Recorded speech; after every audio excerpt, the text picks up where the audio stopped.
सीमा बहुत ही खूबसूरत थी। उसकी खूबसूरती पर पता नहीं कितनों की नज़र थी। पूरे घर में रौब था उसका।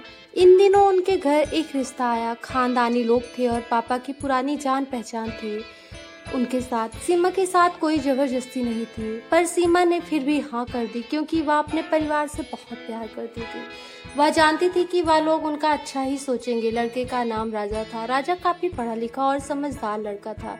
ससुराल वाले काफ़ी बहुत अच्छे थे। ससुराल में सीमा की जगह वैसे ही थी जैसे कि मायके में। कोई भी कार्य सीमा की सलाह के बिना नहीं होता। सबकी लाडली बहू बनकर थी वह।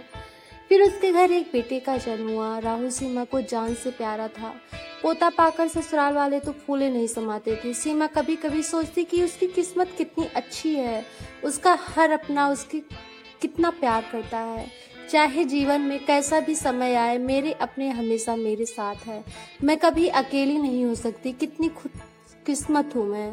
पर शायद सीमा की खुशियों को उसकी अपनी ही नज़र लग गई थी। एक दिन वह मायके जाने की जिद कर बैठी। राजा को बहुत काम था, लेकिन वह फिर भी उसे ले गया। रास्ते में एक गाड़ी अन्य गाड़ी से टकरा गई। सीमा, राजा और राहुल बहुत बुरी तरह से जख्मी हो गए। काफी दिनों के इलाज के बाद राजा और राहुल तो ठीक हो गए, लेकिन सीमा पूरी तरह ठीक ना हो सकी। सर पर चोट लगने के कारण वह अपनी आंखों की रोशनी खो बैठी। अब सीमा की किस्मत जैसे उल्टे पांव चलने लगी। मायके वाले कुछ दिनों तक उससे मिलने आते रहे, फिर कभी कभार फोन ही करके पूछ लेते कि अब कैसी हो। धीरे धीरे ये सिलसिला भी कम हो गया।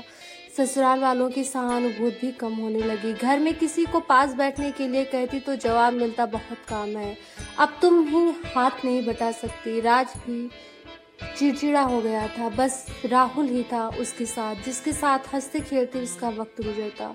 एक दिन सीमा के हाथ से कुछ सामान गिर गया, जिसकी वजह से राहुल को हल्की सी चोट लग गई। सीमा के सास ससुर ने राहुल को उससे अलग कर दिया कि कहीं उसके न देखने की वजह से बच्चे का कोई नुकसान न हो जाए। सीमा अंदर से टूट चुकी थी। एक दिन उसने सबके सामने मायके जाने की इच्छा रखी तो राजा उसे तुरंत मायके छोड़ आया, जिससे कि वह यह चाहता था कि वह चली जाए, लेकिन राहुल को उसके साथ नहीं भेजा गया। सीमा कभी राहुल से दूर नहीं रही थी, पर अपनी कमी के कारण उसने ज्यादा बहस नहीं की। सीमा के घर पहुंचने पर सब लोग बहुत खुश हुए। खाने में सब कुछ सीमा की पसंद का ही था। उसने अपने मम्मी पापा और भाइयों भाभीियों से दिल खोलकर बातें की। रात को सोने के वक्त जब वह कपड़े बदलने लगी तो उसे पता चला कि उसका बैग तो बहुत भरा हुआ था। वह समझ गई। वह बहुत उदास हो गई। कुछ दिनों तक तो सब ठीक रहा, फिर जैसे सब बदलने लगा। सबका व्यवहार बदल रहा था। वह लोग जैसे थक चुके थे उससे। सब लोग घुमा फिरा कर पूछने लगे कि राजा कब आ रहा है उसे ले जाने। वह बहाना बना देती, जबकि वह जानती थी कि उस घर में अब उसके लिए कोई जगह नहीं।